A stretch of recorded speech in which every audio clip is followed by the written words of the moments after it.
लोहे को कोई खराब नहीं कर सकता है, लेकिन उसकी जंग ही उसे खुद खराब कर देती है। ठीक उसी प्रकार इंसान को कोई खराब नहीं कर सकता है, आपकी निगेटिव विचार ही आपको खराब करती है, आपको अंदर से खोखला कर सकती है। जिंदगी हमें यह सिखाती है कि अगर आपको शांति चाहिए तो दूसरों की शिकायत करना बंद करो, खुद में सुधार लाना शुरू करो। क्योंकि अगर रास्ते में कांटे हैं तो आप पूरे रास्ते पे कंबल नहीं बिछा सकते हैं, लेकिन खुद के पैरों में चप्पल पहन सकते हैं। इसीलिए अगर कहीं बदलाव लाना है तो सबसे पहले अपने अंदर बदलाव लेके आइए।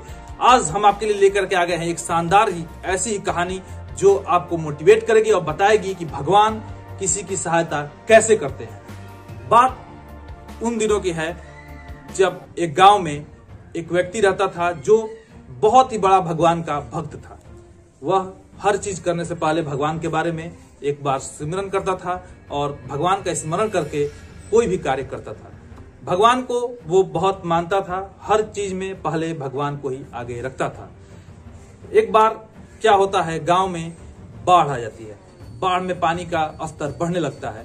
सभी गांव वाले गांव छोड़ करके धीरे धीरे भागने लगते हैं। ये व्यक्ति जब देखता है उसके घरों में पानी आ गया तो ये सीधे पहुंच जाता है भगवान के दरबार में, यानी कि मंदिर में।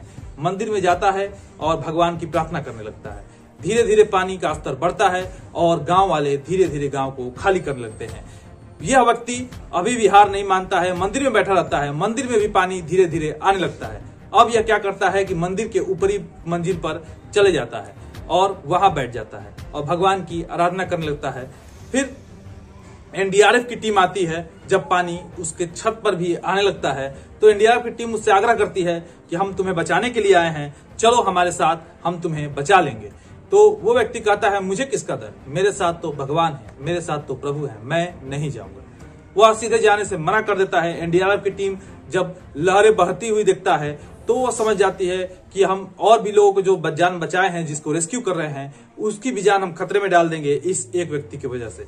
तो वह चली जाती है। एनडीआरएफ की टीम बाकी लोगों को बचा करके चली जाती है। अब बात आती है, पानी धीरे धीरे और ऊपर की ओर बढ़ने लगता है। अब व्यक्ति गुंबद की तरफ चढ़ जाता है और भगवान का सुमिरन करने लगता है।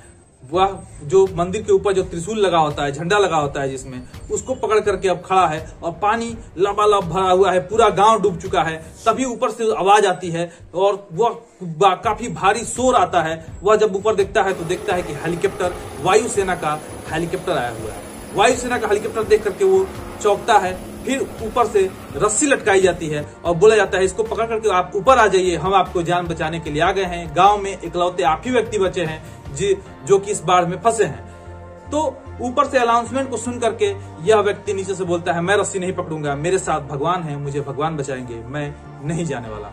और काफी समझाने के बाद भी जब नहीं जाता है तो हेलीकॉप्टर चला जाता है वापस और धीरे धीरे पानी का स्तर और ऊपर आता है। मंदिर भी डूब जाता है, साथ में वो व्यक्ति भी डूब जाता है और उस व्यक्ति की मृत्यु हो जाती है। इसके बाद वह व्यक्ति जब भगवान से मिलता है, ऊपर जब जाता है, तो वह भगवान से काफी गुस्साए हुए अंदाज में पूछता है कि भगवान, ये तुमने मेरे साथ क्या किया?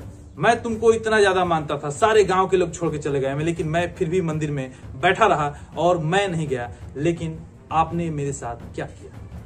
इस पर भगवान मुस्कुराते हुए बोलते हैं, अरे मूर्ख, मैंने तुम्हें 3 बार कोशिश किया बचाने के लिए, लेकिन तुमने तीनों बार मुझे मना कर दिया। पहली बार जब गांव वाले गए थे तो तुमसे बोलने के लिए, तो उसे किसे ने भेजा था?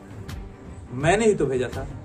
दूसरी बार जब एनडीआरएफ की टीम को मैंने भेजा तब भी तुमने आने से मना कर दिया। और तीसरी बार मैं तुम्हारे लिए एयरफोर्स के विमान में, एयरफोर्स के हेलीकॉप्टर में आया था तुम्हें बचाने के लिए। उनके रूप में मैं दुष्टों का संघर्ष करने के लिए धरती पर जन्म ले सकता हूं, लेकिन किसी को बचाने के लिए मैं किसी न किसी रूप में जरूर आता हूं। लेकिन कर्म तो तुम्हें ही करना पड़ेगा, रस्सी तो तुम्हें ही पकड़ना पड़ेगा। ठीक वैसे ही आपको भी वो रस्सी पकड़नी पड़ेगी, तभी सफलता मिलेगी। हाथ पे हाथ धर के बैठने से रहने से काम नहीं चलेगा, कुछ न कुछ करना पड़ेगा। सिर्फ सोचने से, सिर्फ वीडियो देखने से ही नहीं होगा। एक दिन के लिए तो आप मोटिवेट हो जाएंगे, लेकिन सेल्फ मोटिवेट नहीं रहेंगे, दूसरे दिन मोरल डाउन हो जाएगा, फिर वही काम करने लगेंगे। तो इसीलिए खुद पे काबू पाइए, खुद को समझिए और कुछ करने की ठानिए और कुछ कीजिए। किस्मत भी बहादुरों का साथ देती है।